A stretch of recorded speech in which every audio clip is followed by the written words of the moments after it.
د پښتو په فلمونو کې څه کارونه کیږي او د دې مخنیوي ولې نه کیږي. سلامونه دوستانو، د پښتو پوسټ په یو نوې ویډیو کې درته هرکلی وایم. قدرمنو دوستانو، په دې ویډیو کې تاسو سره ډېر پټ او مهم رازونه شریکوم چې د پښتو فلمونو کې دغسې حیاشیانې ولې کیږي او حکومت د دې مخنیوي ولې نه کوي.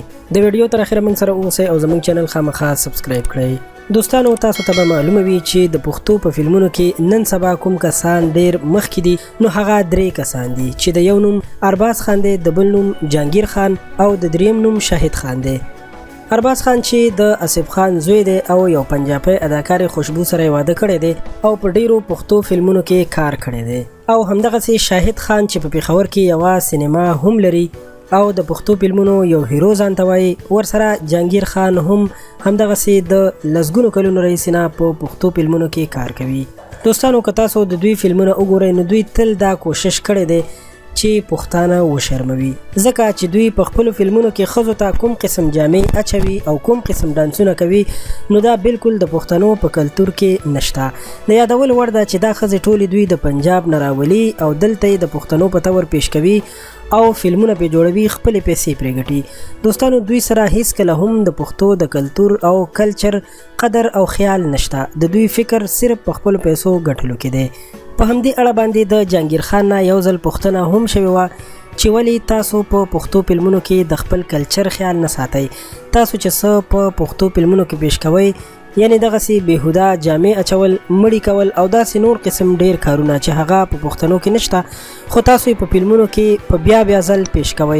نو هغه وویل چې موږ سره بودیجه نشته. که تاسو کولی شئ چې پښتو فلمونو ته بودیجه ورکړئ نو موږ به په کلچر باندې فلم جوړ کړو، خو چې تر څو پورې چا پیسې نه وي ورکړي نو په مفته باندې هیڅوک هم فلم نشي جوړولی. دوستانو، که دا خبره تر یو حده سمه هم وي چې د پښتو فلمونو ته څوک بودیجه نه ورکوي چې په کلتور باندې یو فلم جوړ شي، خو که موږ وګورو د دوی په فلم کې یو داسې کردار هم نشته چې هغه د پښتنو کلتور سره سمون وخوري، بلکې دوی په خپلو فلمونو کې تل لپاره پښتانه شرمولی دي. دوستانو، نه خو شاهد خان د پښتو فلمونو جوړولو قابل دی، ځکه چې که تاسو هغه ته وګورئ نو هیڅکله هم داسې نه ښکاري چې هغه د یو ښه فلم جوړ کړی شي. که د هغه وجود ته وګورئ او که د هغه نور انداز ته وګورئ نو بالکل د فلم جوړولو قابل نه دی. او که ورسره ارباز خان ته وګورئ نو هغوی هم پښتو ښه وشرموله، ځکه چې د هغه خو د پلار نه نیولې تر ښځې او خپله پورې ټول په همدغه کارونو کې لګیا دي. نو دوستانو، زما د ویډیو جوړولو مقصد دا و چې د دوی نه هیڅکله هم د پښتونولۍ تمه مه کوئ او نه دوی په پښتو باندې فلمونه جوړولی شي. د دوی کار صرف خپلو پیسو ګټلو سره دی چې د پنجاب نه جینکۍ راولي او په خپلو فلمونو کې وګډوي او پیسې پرې وګټي. دوستانو، ډیره مننه کوم چې ویډیو مو راسره وکتله.